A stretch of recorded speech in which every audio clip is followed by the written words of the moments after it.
sentait bel et bien malade. Mardi soir, dans le duel d'équipe mal en points et en points comptables, les Niçois, 9e, ont réussi à se rassurer en s'imposant 1-2 à la Beaujoire face à des Canaries, 18e, amorphes et de plus en plus inquiétants. L'avenir du coach Miguel Cardoso serait même scellé, mais le Portugais devrait quand être sur le banc samedi à Lyon. Pour Sader,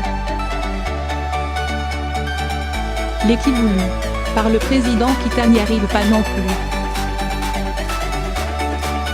Samedi, après le revers, 2-1, à Lille, le président Valdemar Kita s'était fait remarquer en réclamant publiquement au micro de Canal+ du changement dans la composition d'équipe. Il avait demandé, sans citer les noms, la titularisation de Bochilia et Limbombe. Miguel Cardoso a bien entendu le message, même s'il s'est défendu d'avoir obéi à son président après la rencontre. L'équipe souhaitée par Kita, avec Bochilia, Limbombe donc est rongé à son poste de milieu relayeur et non de meneur de jeu, a commencé le match. Et cette formation n'y nous a fait chier. Nantes a sans doute fait son pire match de la saison. Salah a bien ramené un peu d'espoir à la 57e en égalisant 1-1, mais l'embellie a été de courte durée. Les Canaries ont marqué sur une des seules occasions de la partie. Ce FC Nantes va dans le mur. Au sortir de la défaite, toujours la même rengaine dans la bouche de Cardoso. Je n'ai rien à reprocher à mes joueurs. Je suis très tranquille par rapport au travail que je fais ici. On va changer les choses ensemble. Mardi soir, le collectif nantais a sombré. Le fond de jeu, souvent loué depuis le début de saison, s'est délité, surtout en première mi-temps. Si on ne se rend pas compte maintenant qu'on peut vivre une saison de merde, on va la passer, s'est insurgé le capitaine Valentin Rongier. Lundi, Miguel Cardoso avait assuré que tous ses joueurs étaient désormais à 100% et qu'une nouvelle saison commençait de fait. Des paroles qui prêteraient presque à sourire au regard de la piètre performance des Canaries.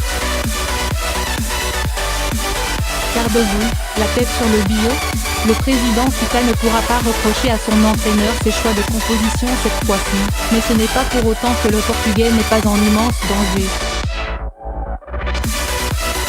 C'était déjà le cas après la défaite à Lille, 2-1, ça l'est encore un peu plus ce mardi soir. Le FC Nantes, englué dans la zone rouge, n'a toujours pas gagné à domicile. Pire, cette formation manque totalement d'âme. Les joueurs, qui pour certains n'adhèrent pas à la méthode du Portugais, ont-ils lâché Cardoso? Juste après le match, plusieurs proches du vestiaire se posaient la question très sérieusement. Le manque de détermination et l'impuissance des Nantais peuvent en effet instiller le doute dans l'esprit des observateurs. Un problème d'entraîneur? Non, jamais, insiste le défenseur Lucas Lima. On est avec le coach. Il est avec nous. On voit que c'est toujours compliqué avec les changements d'entraîneur. Il ne faut pas créer des choses qui n'existent pas. Après, c'est une décision de la direction.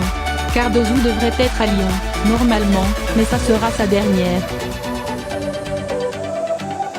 Mardi soir, le président Kita est resté très longtemps en réunion au stade de la Beaujoire.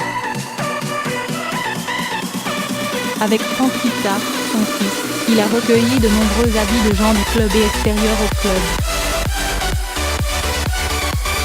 Selon les informations de 20 minutes, sauf retournement de situation, Miguel Cardoso sera sur le banc samedi à Lyon, mais cela sera son ultime match à la tête de l'équipe. Le président Kita a décidé de changer d'entraîneur, mais il ne veut pas se précipiter pour trouver le remplaçant du Portugais. Selon son entourage, l'important est d'avoir trouvé l'homme idoine pour le déplacement à Bordeaux juste avant la trêve. Une rencontre beaucoup plus abordable que le déplacement à Lyon pour les Canaries. Comme 20 minutes l'annonçait samedi, une piste à l'étranger est bien à l'étude, mais ça n'est pas la seule.